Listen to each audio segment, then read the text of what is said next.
Everyone, this is Sakeen Aliya. कैसे बच्चा party आप सभी लोग। तो बच्चा पार्टी आज हम लोग एक बहुत ही ज्यादा सीरियस टॉपिक के ऊपर बात करने वाले हैं, how to stay motivated during the whole session. आप लोग को क्या होता है, कुछ समय हम लोग को बुरे बुरे थॉट्स आने लगते हैं, ठीक है, नेगेटिव थॉट्स आने लगते हैं। यार मुझसे तो नहीं हो पा रहा है, मुझसे हो ही नहीं पाएगा, क्या मैं 97% ला पाऊंगा, यार अगर मेरे 97% नहीं आए तो फिर मैं क्या जवाब दूंगा। इस तरीके से जब भी आप लोग को थॉट आए ना, तो यार उनको किस तरीके से हमें कंट्रोल करना है और क्या चीजें करनी है कि जिससे हम लोग मोटिवेटेड रह सकते हैं होल सेशन। तो चलिए विदाउट वेस्टिंग आवर टाइम जानना चाहते हो आप लोग कौन कौन सी चीजें आप लोग को करनी है और क्या क्या चीजें आप लोग को नहीं करनी है। तो चलिए विदाउट वेस्टिंग आवर टाइम अपन स्टार्ट करते हैं।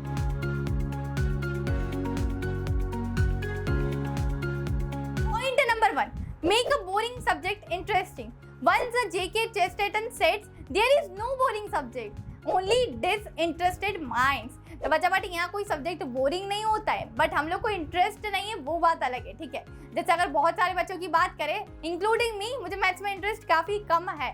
तो ऐसा नहीं कि मैथ्स सब्जेक्ट बेकार है, मुझे इंटरेस्ट नहीं है इसीलिए मेरे लिए वो पर्टिकुलर सब्जेक्ट बोरिंग लगने लग जाता है। ऐसा नहीं, क्लास 10 तक मेरा मैथ्स बहुत ही स्ट्रॉन्ग था, ठीक है, बट मैं खुद पीसीएम की स्टूडेंट हूँ। जैसे जैसे मैं आगे जाती गई तब मेरा मैथ्स में काफ़ी ज़्यादा मूड कम होने लग गया और फिर मैंने मैथ्स को टोटली क्विट कर दिया था। मेरी ग्रेजुएशन में, पोस्ट ग्रेजुएशन में टोटली क्विट करके मैंने एक अलग सा सब्जेक्ट पकड़ लिया था, जिससे मुझे मतलब बोलते ना fall in love with physics हो गई थी मैं, वैसी चीज़ें होने लगती है। तो ऐसा नहीं है कि हम लोग को जो पर्टिकुलर सब्जेक्ट समझ में नहीं आ रहा है वो बोरिंग सब्जेक्ट है, हम लोग को बच्चा उसमें इंटरेस्ट नहीं आ रहा है। तो कैसे करेंगे, तो चलिए वो हम लोग समझ लेते हैं कि आप लोग क्या कर सकते हैं। कोई भी पर्टिकुलर अगर आप लोग को जो सब्जेक्ट नहीं अच्छा लगता है तो उसका सबसे पहले सबसे सिंपल टॉपिक उठाओ, उसको पढ़ने की कोशिश करो। जैसे मैथ्स का एक एग्जाम्पल लेती हूँ, मैथ्स उठाए, तुम लोगों ने सबसे सिंपल क्वेश्चन उसके करने स्टार्ट करो। जब 1-2 क्वेश्चन होने लगेंगे ना तो ऑटोमेटिकली तुम लोग को उसमें इंटरेस्ट आने लगेगा, तुम लोग को लगने लगेगा कि yes I can do it, मुझसे ये हो रहा है और मैं इसको कर सकता हूँ। फिर धीरे धीरे धीरे धीरे आप लोग अपने डिफिकल्टी लेवल बढ़ाओ।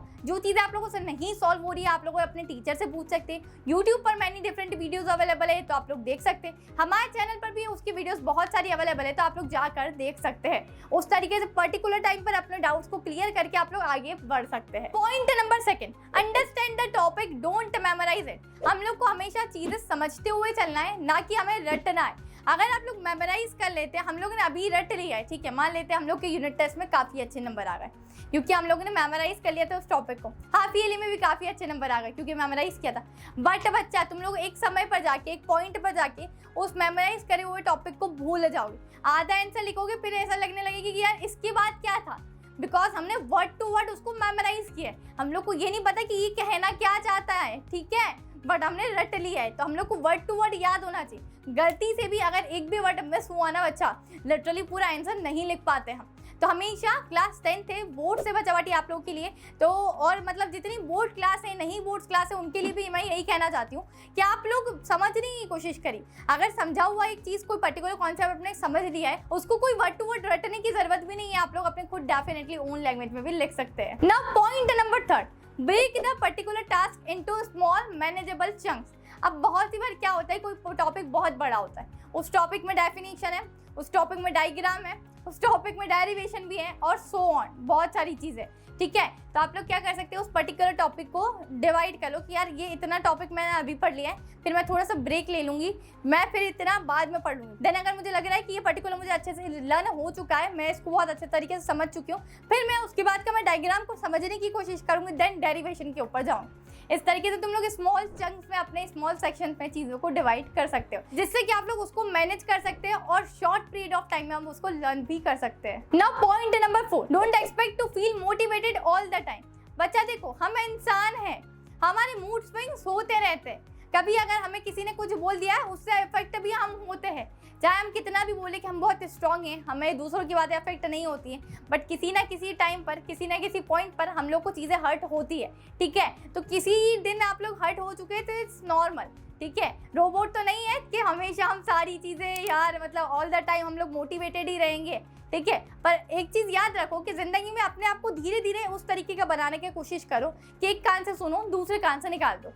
कुछ तो लोग कहेंगे, लोगों का काम है कहना। तो यार अगर लोग क्या सोचेंगे ये भी हम ही सोच लेंगे तो फिर लोग क्या सोचेंगे, ठीक है। So ignore them. Now next point, try listening to some music. अगर आप लोग मैथ सॉल्व करें, जैसे ये मेरी पर्सनल टिप है, मैं जब मैथ सॉल्व करती थी ना, जैसे एज आई सीड अर्लियर कि मुझे मैथ बड़ा बोरिंग सब्जेक्ट लगता था, तो मैं म्यूजिक, सॉफ्ट म्यूजिक लगा लेती थी, जिससे कि मेरा मतलब है तो मुझे नींद ना आने लग जाए, मैं स्लीपी ना फील करूँ, और धीरे धीरे मेरा मैथ बड़ा अच्छे तरीके से सॉल्व होते चला जाता था और एक कंटिन्यूटी मेरी बनती चली जाती थी। तो आप भी ये करके बताइएगा कि क्या आप लोगों के लिए वर्क कर रहा है या फिर नहीं। Now the most important point, reward yourself. अगर आप लोगों ने पर्टिकुलर कोई टास्क सेट किया है कि अगर दिन भर में मुझे ये चैप्टर को कंप्लीट करना है, और अगर आप लोगों ने सीरियसली उस चैप्टर को कंप्लीट कर लिया है विद प्रॉपर अंडरस्टैंडिंग, तो आप लोग अपने आप को रिवॉर्ड दीजिए। कुछ भी रिवॉर्ड हो सकता है, ठीक है, कि मैं आज पिज्ज़ा खाऊंगा, या फिर मैं आज टीवी देखूंगा 1 घंटा, या फिर मैं फ़ोन में ये वाला पर्टिकुलर गेम खेलूंगा। कुछ भी रिवॉर्ड वो आप लोग का हो सकता है। तो अगर आप लोग इस तरीके से अपने आप को रिवॉर्ड देंगे ना, आप लोग उससे और मोटिवेट हो जाएंगे और चीज़ों को जल्दी करने की कोशिश करेंगे। Now the last point, get into study routine. बचापाटी अभी आप लोग का नया नया है, पढ़ने की आदत छूट गई है, तो माइट भी थोड़ा सा टाइम लग सकता है आप लोग को वापस से स्टडी रूटीन में आने के लिए। तो आप लोग डिफरेंट अप्रोच ट्राई कर सकते हैं कि यार किस टाइम पर मेरा स्टडी बहुत अच्छा होता है, मैं डे पर्सन हूँ, नाइट पर्सन हूँ, किस समय मेरा ज़्यादा मन लगता है पढ़ने में। तो अभी शुरुआत में आप लोग अलग अलग चीज़ें करके ट्राई करिए, आप लोग खुद ही जान जाएंगे कि मैं किस टाइप का पर्सन हूँ, कौन सा ऐसा समय है जिस पर मैं अच्छे तरीके से और प्रोडक्टिविटी शो कर सकता हूँ, अच्छे तरीके से और यहाँ पढ़ सकता हूँ। तो बच्चों, ये कुछ मेरे टिप्स एंड ट्रिक्स थे जो कि आप लोगों को काफ़ी ज़्यादा काम आएंगे इन द होल सेशन। साथ ही साथ ये टिप्स एंड ट्रिक्स को आप लोग अपने दोस्तों के साथ शेयर ज़रूर करिएगा। बेल आइकन को प्रेस कर दीजिए, चैनल को सब्सक्राइब कर दीजिए, बिकॉज इसी तरीके की मैं मोर इंटरेस्टिंग वीडियोज़ आप लोग के लिए इसी चैनल पर लाती रहूँगी। Till then keep learning. This is your educator Sakina Ali signing of.